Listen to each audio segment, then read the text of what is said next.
আজ শনিবার, চলুন না একটু ঘুরে আসি কাছাকাছির মধ্যে কোথাও। এখন আমরা হাটগোবিন্দপুর পেরিয়ে চলে এসেছি পলসা গ্রামে। আর এই পলসা গ্রামে মায়ের মন্দিরে সকাল সকাল মায়ের দর্শন হয়ে গেল। চলুন আপনাদেরও দেখাবো মায়ের এই মূর্তি। এটা হচ্ছে বর্ধমান থেকে মায়াপুর যাওয়ার পথে নবদ্বীপ কালনা রোডে এই পলসা গ্রাম। এই দেখুন মায়ের মূর্তি, কি সুন্দর লাগছে দেখতে। আপনাদের কেমন লাগছে নিশ্চয়ই জানাবেন। এই পলসা গ্রামে বীণাপাণি মঞ্জিলা স্মৃতি রক্ষার্থে প্রতিষ্ঠাতা শ্রী লক্ষ্মীকান্ত মঞ্জিলা। এই পলসা গ্রাম পেরিয়ে এখন আমরা যাব মায়াপুরের দিকে। আর তার আগে আপনাদের জন্য এই পুকুর ভর্তি পদ্ম ফুলের বাগান, কি সুন্দর লাগছে দেখুন। মন্দিরের ঠিক পেছনেই এই জলাশয়, আর এই জলাশয়ের মধ্যে ফুটে আছে অজস্র পদ্ম ফুল। জলাশয়টাকে পুরো ঝলমল করে তুলেছে। আর দূরে দেখা যাচ্ছে দিগন্ত বিস্তৃত মাঠ, ধান ক্ষেত, পুরো গ্রাম্য পরিবেশ। অনেক দিন পর এই গ্রাম্য পরিবেশের সঙ্গে পরিচিত হলাম। আজকের ওয়েদারটাও কিন্তু খুব সুন্দর, একদম গরম নেই। যেতে যেতে দাঁড়িয়ে গেলাম রাস্তার পাশে একটা চায়ের দোকানে। এখানে দাঁড়িয়ে চা বিস্কুট খেয়ে আবার সামনের দিকে আমরা মায়াপুরের দিকে যাব। এটা হচ্ছে রানা টি স্টল।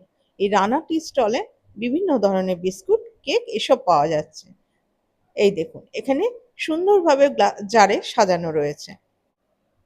চলুন দাঁড়িয়ে দাঁড়িয়ে এখন চা আর বিস্কুটটা খেয়ে নিই, তারপরে আবার রওনা দেব।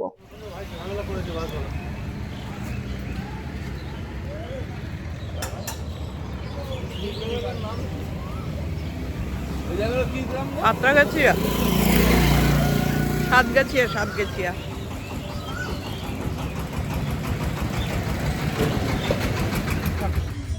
না না বিস্কুটটা খেলি এটা, এটা এটা একটা দিন, ওটা কেক একটা দিন।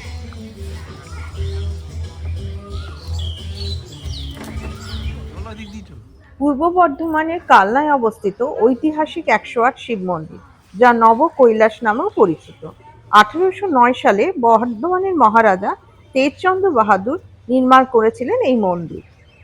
এই মন্দির কমপ্লেক্সে দুটি সমকেন্দ্রিক বৃত্তে ১০৮টি ছোট আটচালা শিব মন্দির রয়েছে, যার বাইরের বৃত্তে ৭৪টি এবং ভেতরের বৃত্তে ৩৪টি মন্দির রয়েছে। মন্দিরগুলো সাদা ও কালো শিবলিঙ্গ সমৃদ্ধ এবং এটি একটি স্থাপত্যের অনন্য নিদর্শন। এই মন্দির সাধারণত নবকৈলাস মন্দির নামেও পরিচিত হয়।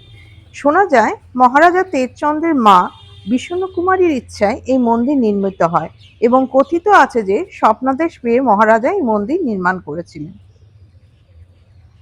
এখানে এক জায়গায় দাঁড়িয়ে একসাথে ৪টির বেশি শিবলিঙ্গ দেখা যায় না। এছাড়াও প্রতিটি মন্দিরের শিবলিঙ্গ গৌরীপট্ট উত্তরমুখী, যা পৌরাণিক মতে শিবের পত্নী গৌরীর পিতৃগৃহের দিকে প্রতীক। একটি প্রতি বছর মহাশিবরাত্রির সময় একটি বিশাল মেলা বসে এখানে এবং সারা বাংলা থেকে ভক্তরা এখানে আসেন। মন্দিরটা ঘুরতে ঘুরতে হঠাৎ চোখে পড়ে গেল এই দুজনের খুনসুটি। দেখুন কি আনন্দে আছে এরা, নিজেদের মধ্যে খেলাধুলা করছে আর সারা মন্দির চত্বর ঘুরে বেড়াচ্ছে। ১০৮ শিব মন্দির থেকে বেরিয়ে ঠিক উল্টো দিকে আছে এই রাধাকৃষ্ণের মন্দির। এই দেখুন এখানে মূর্তি কি সুন্দর। আর এই বিশাল মন্দির চত্বরে কিন্তু ক্যামেরা অ্যালাউড নয়। অনেক কষ্টে আপনাদের জন্য এই ছবিটুকু সংগ্রহ করতে পেরেছি।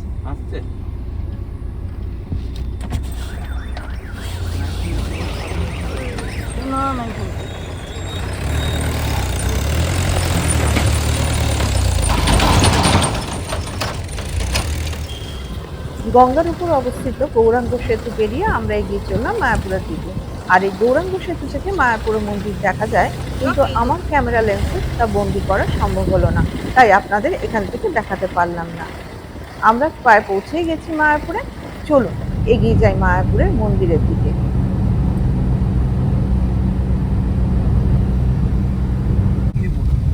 ওই দেখুন সামনে দেখা যাচ্ছে মায়াপুরের মন্দির। তার মধ্যে শুরু হয়ে গেল বৃষ্টি, আর ঠিক নামবো এই সময়টায় প্রচুর জোরে বৃষ্টি চলে এলো। দেখি গিয়ে কি উপায় করতে পারি। বৃষ্টিতে বসে আছি গাড়ির ভেতরে, নামতে পারছি না। মায়াপুর চত্বরে ঢুকে গেছি আমরা ক্যাম্পাসের মধ্যে, কিন্তু গাড়ি থেকে নামতে পারছি না, কারণ বুঝতেই পারছেন প্রচুর বৃষ্টি পড়ছে। হঠাৎ করে দেখতে পেলাম একটা টোটো, কোনো রকমে দাঁড় করিয়ে টোটোতে গিয়ে উঠলাম। আর টোটো করেই এখন সামনে মায়াপুরে খাবার দোকানে যাব, কিন্তু অনেকটাই বেলা হয়ে গেছে। জানি না খাবার এখন এই মুহূর্তে অ্যাভেলেবল হবে কিনা। তো চলুন তাও দেখা যাক। এটা হচ্ছে গোবিন্দাস, কিন্তু এখানে দেখলাম ব্রেকফাস্ট নেই। তো আমরা মায়াপুর থেকে, মন্দির থেকে বেরিয়ে বাইরের একটি দোকানে লুচি আর ছোলার ডাল খেয়ে নিলাম। এছাড়া এই মুহূর্তে আর কোনো উপায় নেই।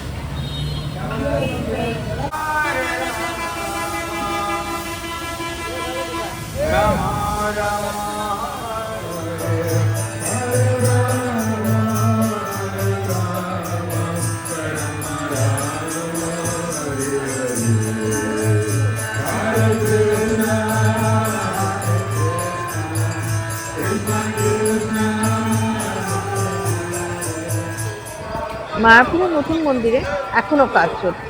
কবে মন্দির পুরোপুরি তৈরি হবে, কবে মানুষ সেখানে গিয়ে সবকিছু দেখতে পারবে, এখনো ঠিক বলতে পারছি না।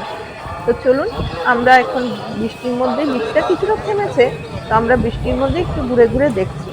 আর মন্দিরের ভেতরে প্রবেশ করেছিলাম, মন্দিরের ভেতরে তো ক্যামেরা অ্যালাউড নয়, তো ভেতরে প্রবেশ করেছিলাম, তখন ঠাকুরের ভোগ নিবেদন চলছিল বলে বন্ধ ছিল। পরে আমরা গেছিলাম মন্দিরে দর্শন করে এসেছি। আর এখন চলে এসেছি গোশালায়। এখানে বিভিন্ন ধরনের পারফিউম আর বিভিন্ন ধরনের জিনিস বিক্রি হচ্ছে, সেখান থেকে টুপিটাকে কিনে নিলাম। আর এই যে চলে এসেছি গোশালায়। মানুষ যে তাকে ভালোবাসছে, সে কিন্তু খুব সুন্দরভাবে সেটা উপভোগ করছে।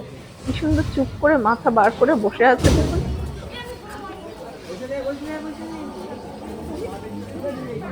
এই গোশালার এখানে বিভিন্ন ধরনের ঘি, লস্যি, লাড্ডু এই সমস্ত পাওয়া যায়। তা আমরা লস্যি নিয়ে নিলাম। ভীষণ টেস্টি লস্যিটা, অসম্ভব সুন্দর খেতে। এখানে এত গাছ আর এত আম হয়েছে প্রত্যেকটা গাছেই, দেখুন ছোট ছোট গাছে ভীষণ সুন্দর সুন্দর আম হয়েছে, মানে থোকা থোকা আম ঝুলে আছে। এত ভালো লাগছে দেখতে, গাছে ফল ঝুলে থাকলে কি ভালো লাগে বলুন তো দেখতে। এই দেখুন কত আম ঝুলে আছে গাছের মধ্যে।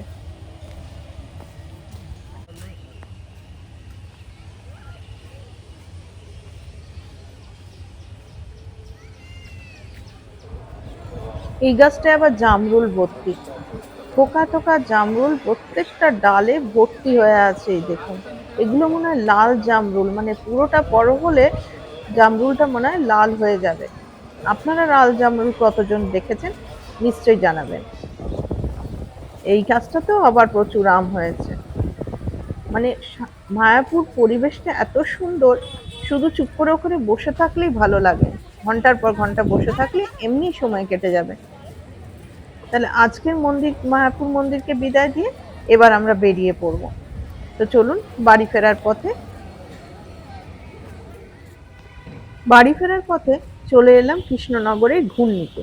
এই কৃষ্ণনগরের ঘূর্ণি বিভিন্ন পুতুলের জন্য বিখ্যাত। পশ্চিমবঙ্গের নদিয়া জেলায় অবস্থিত একটি ঐতিহাসিক এলাকা, যা বিশ্ববিখ্যাত মাটির পুতুল ও অন্যান্য মৃৎশিল্পের জন্য পরিচিত। 1800 শতকে রাজা কৃষ্ণচন্দ্রের আমলে প্রতিষ্ঠিত এই স্থানে শিল্পীরা নদী থেকে সংগৃহীত বিশেষ মাটি দিয়ে অত্যন্ত বাস্তবধর্মী পুতুল, দৈনন্দিন জীবনের চরিত্র এবং দুর্গা প্রতিমা তৈরি করেন। এখানে তৈরি পুতুলগুলো এতটাই জীবন্ত, যা দেখে মনে হয় সত্যিকারের মানুষ। শিল্পী আর স্থানীয় নদী থেকে সংগৃহীত বিশেষ মাটি দিয়ে, যেটা এঁটেল মাটি বলে, ব্যবহার করে এই শিল্পকর্ম তৈরি করেন। পুতুলপট্টি নামেও পরিচিত এই ঘূর্ণি এলাকাটি। এখানে শতাধিক পরিবার এই বংশ পরম্পরায় শিল্পকর্মের সাথে যুক্ত।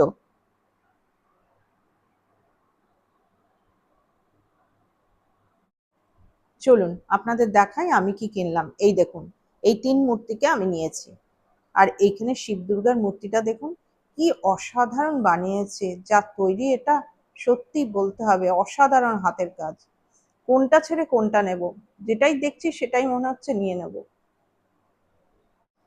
আর রাজা কৃষ্ণচন্দ্রের গোপাল ভাঁড়কেও আজকে আমরা সঙ্গী করলাম। এবারে ফেরার পালা। আর সেই গৌরাঙ্গ সেতু দিয়ে আবার আমরা ফিরে চললাম বর্ধমানের দিকে। দেখতে দেখতে দিনটা পেরিয়ে গেল, এখন প্রায় বেলা হয়ে গেছে। তো আজকের মতো ভিডিওটা এখানেই শেষ করব। সঙ্গে থাকবেন, ভালো থাকবেন।